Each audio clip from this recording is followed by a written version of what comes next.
90-degree circular stairs. Okay, so we're going to do our example that we did in class. So I'm just going to write 90 degrees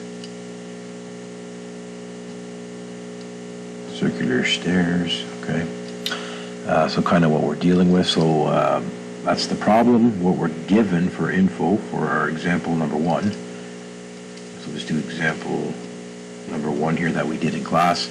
I had a total rise of 9 foot 2.5 with the width of the stairs was 3 feet. Line of travel was 18 inches. Inner radius was 6 feet. And let's do a quick little sketch here. Okay, so that's going to be the outside of the stairs there. That'll be kind of the inner radius, or inner part of the stair. So basically, if we're looking at the numbers here, we have the width of the stairs being 3 feet. So 3 feet is 36 inches. We have the inner radius, which is the distance from here to here. Inner radius is given as 6 feet, so 72 inches. Right, so that's 72. That's 36. Line of travel. So line of travel is basically where, if we had our hand on the handrail, between our two legs would be the line of travel, which is where we kind of want the stairs to meet code. Right? That's where our feet are going to be. So they're saying in this example that the line of travel, which could vary, it's not always a constant, but in this case that's 18 inches line of travel. Okay, so depending on what textbooks you look at or documents you look at for stairs, that could fluctuate between, I think I've seen it from as low as 12 inches to 18 inches. I don't know if I've seen it much more above 18 inches, but it just depends on the size of the person, right? So if your hand was on the handrail, it would be about here. That's between your two legs, so you have your foot here and another foot here. That's where they're trying to make sure his code is right in the middle there, so you're not tripping, right? They want that to meet code as your unit run at that location. So if we're going to go ahead and do some calculations now, it's going to be very similar to kind of what we did in the past with a lot of our numbers there. So we're going to get the number of risers to begin with. So we're going to take the total rise and we're going to divide that by 7. So total rise is given to us as 9 foot 2.5.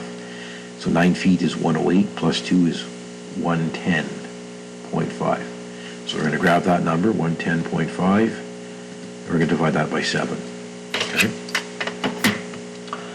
So 110.5 divided by 7, that's going to give me 15, right? We don't worry about the decimals there, we'll just take the whole number. 15 risers, okay? So that means I have 15 risers, which means I have 14 runs, or treads, okay? So 2 there, we're going to get the unit rise like we normally do. So we'll take the total rise, and we'll divide that by the number of risers. 110.5 divided by 15. Let's see what that gives us. So I'm just going to go times 7 to bring me back to my total rise. Divide that by 15. So that gives me 7.366 repeating inches, which is 7 and. So get rid of the 7. We're left with fractions of an inch. We multiply that by 16 to find the numerator. So that's 5, but that's 5 or higher, so I got to round it up to 6/16, which then reduces to 3/8. So 7.375 for all our calculations. We'll forget about that number. Next thing we need to do there is get the unit run. So the unit run now, we have to look at the problem, right? Our unit runs along this line of travel. So what I actually have to do here is look at the stairs. So one thing we know about the stairs, this is a right angle, which means that if that was a full circle, this is a quarter of the circle. So what we're actually going to do is we're going to find the circumference of a full circle, and then we're going to divide by 4 because there's 4 parts. 1 here, 1 here, 1 here, and 1 here if that was a full circle. Right? 90 degrees is a quarter of 360 degrees. So To find the circumference of a circle, the formula is 2 pi r. We could use pi d as well, but 2 pi r is what we're going to use because we're given the radius of a lot of things, right? So we'll work with the radius. But in our circumstance, we want to find only a quarter of it, so we're just going to change that. We're actually going to find the total run. So the total run of the staircase is going to be from there to there on a circular pattern. So we're going to go 2 pi r, right? But we only want a quarter of it, so we're going to divide by 4, right? So if we actually did the entire circle at the line of travel is 2 pi r, we divide by 4, we get this distance only. That's what we want, okay? So the starting point of getting the unit run is to determine the total run, right? So we have to get the total run before we get the unit run. So we got to go 2 pi r divided by 4, and we have to do that at the line of travel. So we have to find the radius from this point to that point. So it's 72 from here to here, plus 18 inches. So 72 plus 18 is going to be our r. So it's going to be 2 pi. So our r is going to be 72 plus 18, so 90 inches.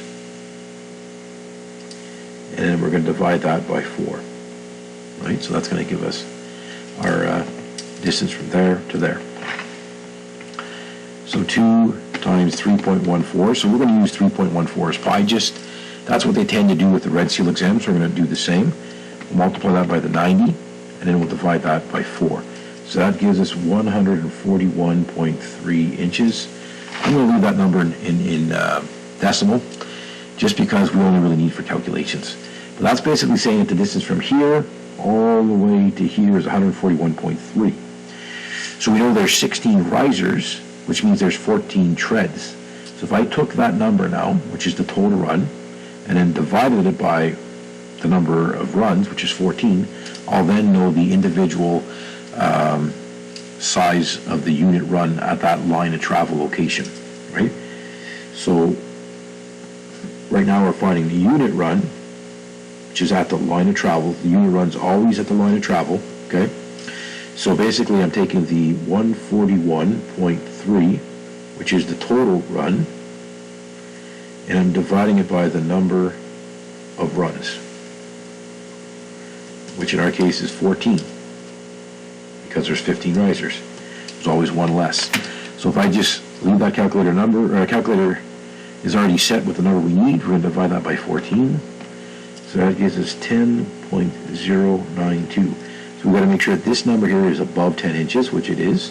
If not, we'd have to go back up and increase the number of risers to then make the unit rise smaller, which then would make the unit run potentially larger. Might have to look at a couple of options there because it is circular, not like a straight stairs. So we'll go ahead and find the fraction for that. So we'll subtract the 10, multiply that by 16, so we get 1/16. That's the numerator, right? If that was 5 or higher, we'd have to round it up, but it's not. So it's 10 and 1/16. Okay? That's going to work, so we're meeting code there. We've got our unit run.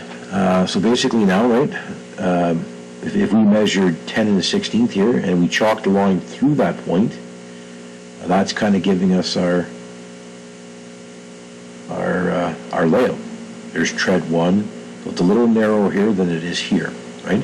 That's kind of our next step.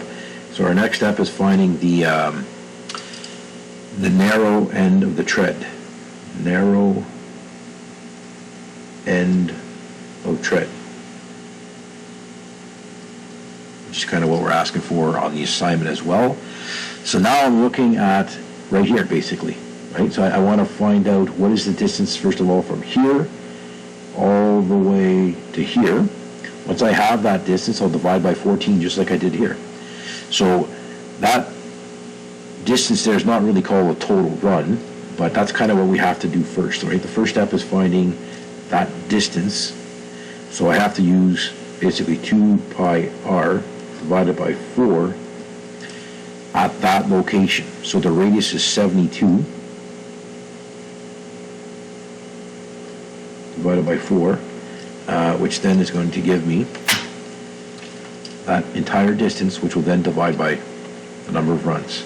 So 2 times 3.14 times 72 divided by 4 gives us 113.04 inches. Okay? So at the narrow end, now what I have to do is take that 113.04 and then divide that by 14. So if we call that, we could call that total run.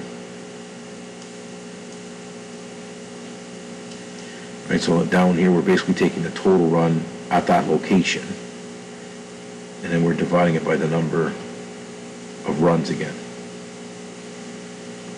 Kind of as our step A. So if this is part A, this is part B of the narrow end. So we take that 113.04 divided by 14. That gives us 8.074 inches, which is 8 and 1/16. So if I were to redraw the tread there, like this tread right here, I'll just kind of blow it up and draw it here. So that's the narrow end. From there it kind of tapers to a wider end. So we know the width of the stairs is given as 36 inches. At the line of travel, we know that distance. We just figured out this distance right here. Right, so it's 8 and 1/16. We'd have to add on a 1-inch nosing to that because we want to know the tread size. The word tread there, we have to add on the nosing. So that ends up being 9 and 1/16. So this will be 9 and 1/16. So when I do my math, I'm doing from riser to riser. Right, so when I take the 113.04 divided by 14, I'm getting riser to riser. I got to make sure I include a 1-inch nosing on that. Okay, so that's pretty typical, the 1-inch nosing. So now I need the wide end of the tread. Again, wide end of the tread. So we'll do part A for that as well. We'll call it total run. It's not really the right word, but we'll call that total run. So 2 pi r divided by 4 at that location. So the wide end is over here. So now we're trying to find this distance at the far end here. So our radius now goes from here all the way to here. So basically 6 feet plus 3 feet, which is 9 feet. 9 feet is 108 inches, right? So 2 pi 108. So again, that's 72 plus 36. That gives us 108. Okay? We want to find the distance all the way here, and then we'll take that and divide it by 14. So for now, we're finding the full circle by using 2 pi r. We're dividing by 4, which will give us that distance. Okay? So let's finish that off. So if we go 2 times